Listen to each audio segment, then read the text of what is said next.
ano po yung naging pananaw? I understand, do you also share yung general sentiment na sabi nga ni Senator Grace po ay it's one of the best or greatest, if not the best, SONA na narinig niya so far, Congressman Jude?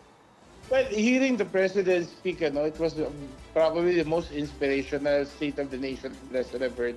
Parang naramdaman ko doon sa mga bawat salita na binibigkas sa ating Pangulo, hindi lamang ang national pride, hindi lamang ang na pwede nating ipagmalaking Pilipino tayo. Pero napatanong din ako, boss, kung ano ang kailangan kong gawin, anong kailangan kong i-contribute bilang isang Pilipino, bilang isang nasa politika, para makasama at mabuo yung vision ng ating Pangulong Bongbong Marcos, no? Siguro sa bawat palakpak, sa bawat pagtayo, parang sinasabi namin mga congressman na Presidente BBM, kung ano man ang plano mo, ano man ang vision mo sa ating bansa, ay asahan nyo po ng inyong kongreso, kami po.